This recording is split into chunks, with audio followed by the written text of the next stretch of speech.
surface of the water, and we tested that crust, and it was aluminum and barium that after a year and a half's accumulation had 375,000 parts per billion of aluminum in it. It's literally toxic. We can say conclusively that what we see in the sky matches expressly what's outlined in numerous patents, and the materials on the ground match those patents. This material was not there 5 years ago. It is a recent phenomena in the quantities it's in. It has escalated in some cases 50,000% in 5 years in the case of aluminum. From our original baseline reading of 7 parts per billion, which was already high, it has escalated up to 50,000% in 5 years. And we've seen profound changes in that time. Dr. Leonard Time, PhD in chemistry, I cross-checked with him, and he says the oxides of aluminum, barium, and strontium will drive your pH into the coastal, from an acid soil like this up into the neutral. There's no question about it. And that's exactly... That's exactly what you see happening. Wow. I have a doctorate in inorganic chemistry from Oregon State University, in which I was working with different metals and oxidation states, and then did a postdoctorate work at Brandeis, where I was working stabilizing off oxidation states of different metals. The goal is to sort of figure out how everything fits in the dynamic equilibrium of life. I was working with Francis up in Mount Shasta, and he showed me some rainwater analyses that had to do with levels of aluminum, strontium, and barium in the atmosphere. So I feel the major toxin in these chemtrails is the aluminum. And from the levels we were looking in at Mount Shasta, this is totally, totally unacceptable. When you get to metals and biological systems, you're no longer talking about the bulk aluminum that people think about when they're drinking from soda pop cans and that. So once it gets to the aluminum oxide stage, it just forms a plaque within your arteries and shuts down life. When you take elements that normally aren't out in the environment and you start putting them in the environment, it raises some serious red flags. Aluminum is a very specific nasty in biological systems. It takes that site and it never lets go, and it shuts down the site, and that's it. And so as you accumulate aluminum over time, it causes major neurological damage because it ends up as aluminum oxide that's essentially stuck in place and can't be flushed out by normal systems. At the core of everyone's condition, there's always some level of toxins. And aluminum is known to have cancer-causing effects. The half-life is decades. I think that we should be working on taking more of these toxins out of our environment instead of adding more toxins in. It's very concerning that if we add more toxins to our environment, that will be increasing the rates and risks of cancers. Even one patient is not worth it. So sad that they would consider putting aluminum in our environment to affect something when they could be causing so much more damage. Wherever the material is coming from, it is there. The amount of metal falling on us cannot be disputed. Absolutely, this is not speculation. The amount of metal in the last 4 years, as I said, have increased to a degree of thousands of times, and California Air Quality Resources Board has studied the aerosols from China. These metals are not amongst them. Mike, the reason I've chosen to focus so primarily on this issue is I feel all other issues are secondary. What could be a greater priority than not being able to walk out your door and take in a breath of air without sucking up heavy metals? If our land base is being poisoned, if our waters are being toxified, what will we have left to work with? Whatever we choose to focus our time and energy on, whatever our political beliefs, that this is a common ground for all of us. We must have air that we can breathe, that's not full of toxic chemicals and metals. We must have water that's not completely laden with whatever is being emitted from these aircraft. And if people stopped to consider that the atmosphere is as thin as a layer of paint on a basketball, It is an extremely thin layer that allows life to exist on this planet. To simply treat it as a physics lab and experiment with it until it is broken beyond repair is folly of unbelievable proportion. And if people understood that this sort of experimentation not only is going on, but has been going on for a very, very long time. Going back 50 years, there's been countless climate manipulation, weather modification programs that the vast majority of the public is completely unaware of.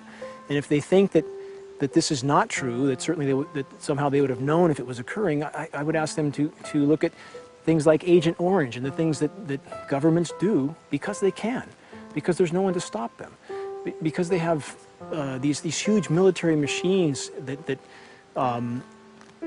want to control everything. And in fact, the government's own document, perhaps you may have seen, it's available to any online, is called Owning the Weather, an expressed goal of our government, and not just our government. He told the Associated Press that the American government has created weather tampering techniques so that the New World Order will be able to starve millions of Americans and to control the rest. There is weather control techniques.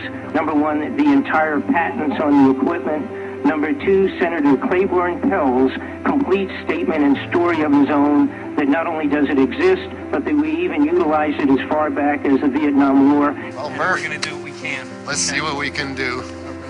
You got the scientists behind you. The scientists are with you, so at least this scientist is with you. I may not have $1 million budget, but I've got enough to show that something's dreadfully wrong. You got it. All right. So Arizona will be this Monday, the 21st. Senator Johnson up in Show Low. So we're going to be in the car a long time.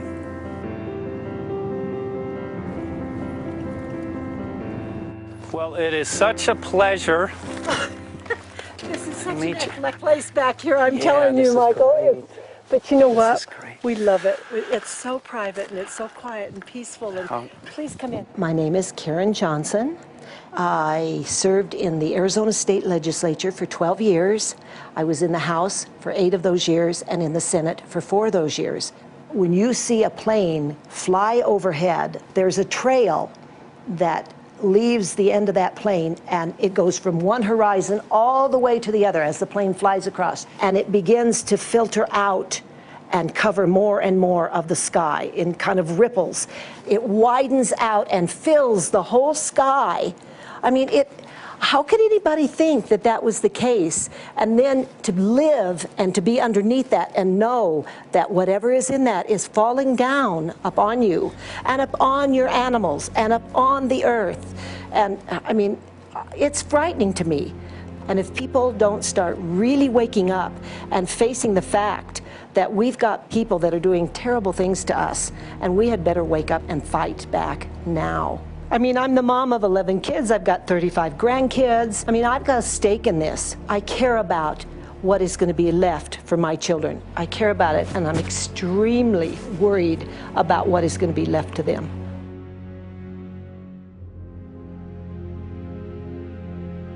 Aluminum is toxic, and we know that it's accumulative. And we know that we're getting more. So we're absorbing it in the air, we're drinking it in our water, so we are accumulating more. So the thought of more aluminum being dispersed in our environment in the way that you mentioned is very frightening to us and very disturbing to us. Those of us who have done any research on this are really quite concerned that we are ill-informed about this issue, and mostly that it's being done.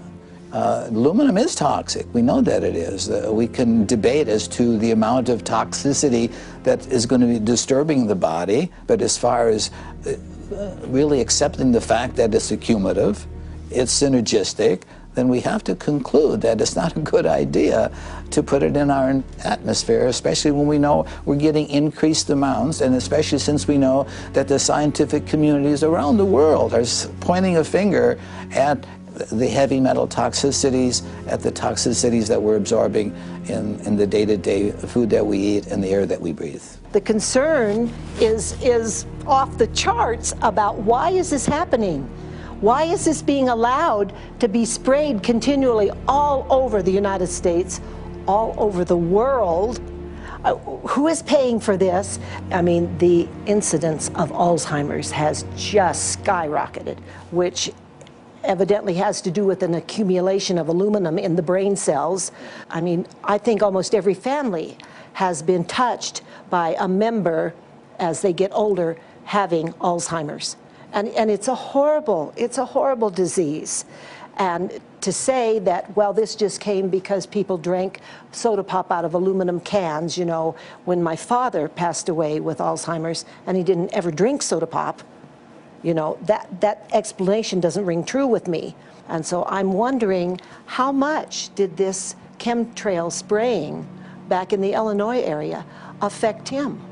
Aluminum and fine metal is an accelerant. Our friend who's a firefighter up in Pine, Arizona for 20 or 30 years says that the wildfires now that they're fighting are way beyond anything they've seen before in intensity. And when you look at the air samples and you see the fine particles of aluminum, which is very flammable, and magnesium settling on the trees, this is causing unprecedented savage wildfire. But if you look at this, you can see these are parts per million. They sent this to me, and I just found this to be extremely interesting because we should have like 2 parts per million of aluminum in our air. And this is saying that there's 39,000 parts of aluminum. That's astronomical. Barium is high. I mean, these are way off the charts of what people should be breathing or what's coming down on them. And, you know, if people wonder why their health is deteriorating, why they're having to go to emergency rooms, why they can't breathe, you know, why they're getting Alzheimer's, this has been planned. We have elites, I don't know what you want to call them, one worlders, Illuminati, I don't know, whatever you want to call them. But with these people that don't care about the average person. They only care about themselves, their greed, their power, and if they eliminate, you know, 2/3, 3/4 of us from the planet, so much for the better for them, because then they don't have so many people to have to herd around and worry about.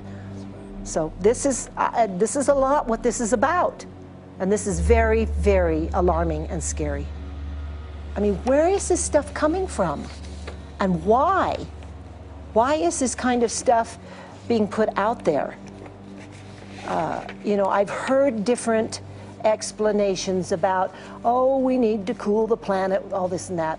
But if people are up there trying to cool the planet, why do they need all this kind of stuff in it? The explanations just never have really rang very true. And as I'm setting up the equipment, she looked at me, she said, all these trees here are dying. And I said, what? She says, all these trees in here are dying. So I thought, well, I'm going to test for aluminum, because that's one of the key things in the programs that we're talking about, and titanium. And I took some of this bark sample and tested it, and it came back positive with aluminum and titanium. Then I started traveling around California, noticing the same thing. In Lake Tahoe, there was a lot of the same type of bark, all through Sacramento area and Davis. Just about everywhere I went, I was noticing this silver white bark. What I think's happening is these chemicals are getting down and destroying the roots. And then as they come up, they're going out into the bark. Those 2 right there are the ones that are just, it just hurts so bad to see these 2, because look how old and big they are. We probably lost 40 trees right here on our 10 acres. Every week, every other weekend, we'd see another tree that was beginning to die. And I mean, it's just so sad, we just cry. And to think that that might have something to do with it, along with their other explanations, would really, really frost me. Every time you lose a tree, you know, it's not good, it's just sad. And there's another one over here in this little group of trees here. Don't you feel better when you stand up and fight than if you crawl down in a little hole and go to sleep? You know, I mean, my gosh, people, your families are out there, children are out there, your grandchildren. I mean, you've got to do something to help.